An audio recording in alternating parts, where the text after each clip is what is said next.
This blew my mind. The government encouraging people to leave their cars, but blocking plans to expand the rail network. And the statement I got from South West Trains reinforced that impression. They said that like every other franchise bidder, they were required, as part of the bid, to put forward plans to increase capacity without basing plans on major infrastructure investment.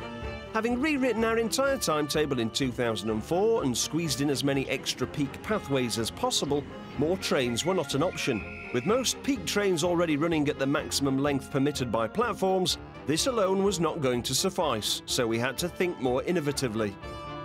Removing seats to provide more standing room was one of the few options available to them. But if you can't squeeze onto a train, there's always the bus.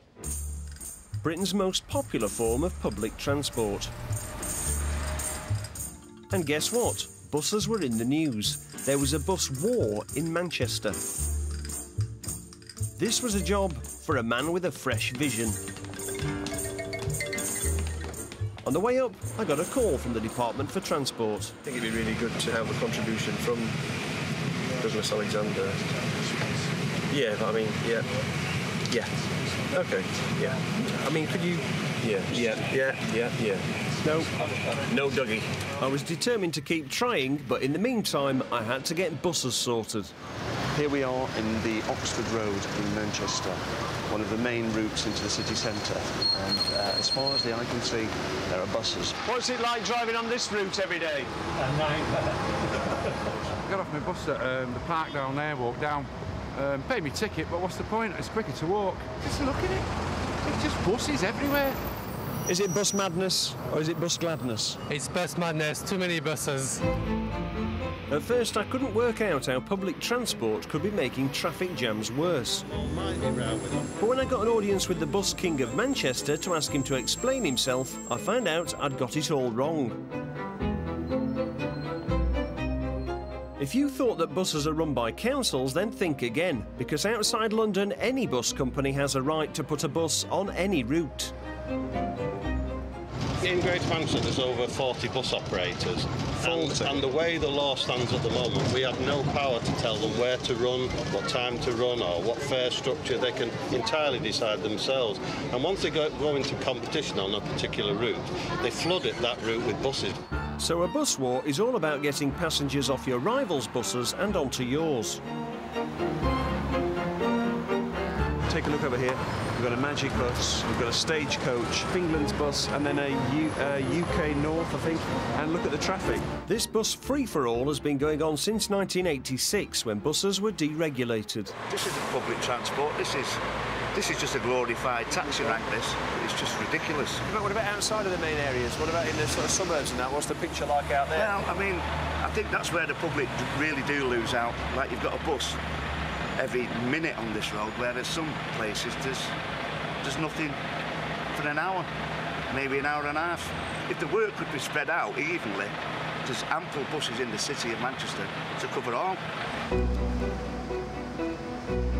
I'd already started to draw up a plan. The passengers would counter-attack on two fronts: the city flooded with buses and the country a bus desert.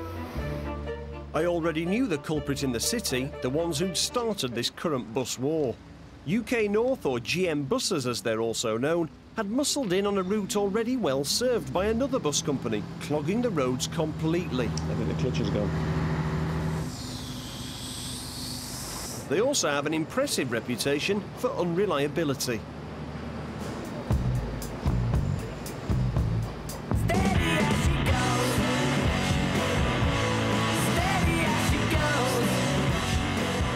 Helping get Britain moving. That's my job. We were ready to take the city. Now I needed a culprit in the rural areas. And we've come out to the outskirts of Manchester to meet some people who are really pissed off because their buses have been cancelled and they have to wait ages for a bus. There's only one bus company that ventures out here, Britain's biggest, First Group. In contrast to the city, the locals complain that buses just don't turn up and crucial routes are being cancelled. Actually, it's just like a ghost town now for buses. It's really deteriorated. You know, every week you're hearing of different stories. One lady, she used to allow an hour for a shopping, and now it's taking, she said it took her 4 hours the other day. Anybody have sugar? Not for me, thanks. No, no. I think they always think people have cars, and it's not the case. We have 52 members at the club, but none of them drive.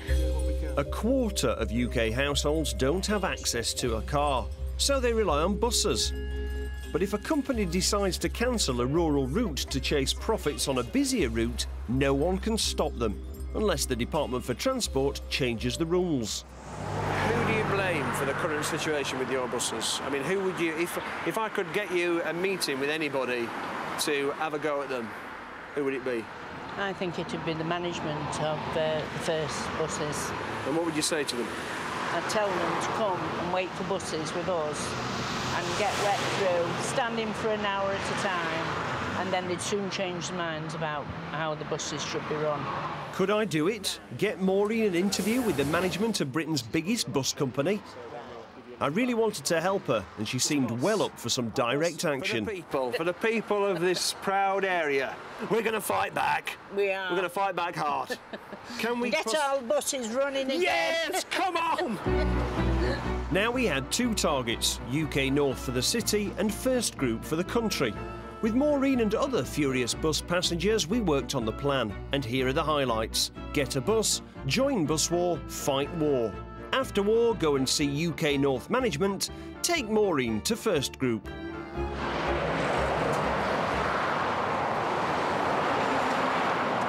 at that. The 684, the people's bus. Right, let's get on board. Slow down it, Tommy. Hello, Maureen. Good morning, ladies. Welcome to the People's Bus.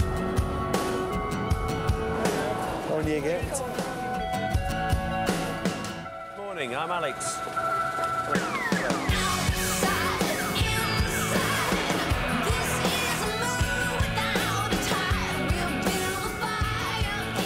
With Maureen's troops on board, we worked on a verse of the song for Doug.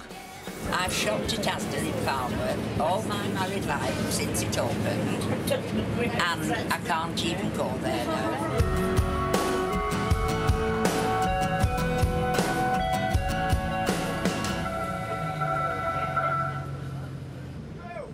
First, I wanted to give UK North a taste of their own medicine.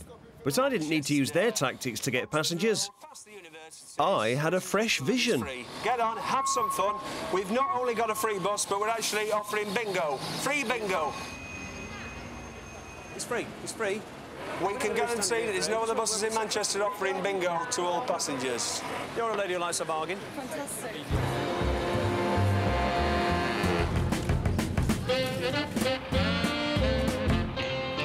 I've got a question for you. Bus madness or bus gladness? Madness, madness, madness, madness. Yeah, you say madness now, but wait till we get the bingo out. Whee! Chocolate biscuit, anybody? Thank you very much. Cheers. Yes. That's probably the best meal they've had all week, these students. Right, eyes down looking. 2 and 3, it's 23. Crazy bus. It's one duck on its own, it's number 2. Oh, I've started. It's 6 and 0, it's 60. Of course, that is the age when the free bus pass becomes available to the ladies. A big day, a big day. Everybody. Just have a chat with Now it was time to pay a visit to UK North's corporate headquarters. They'd started this war. I had one request: their unconditional surrender.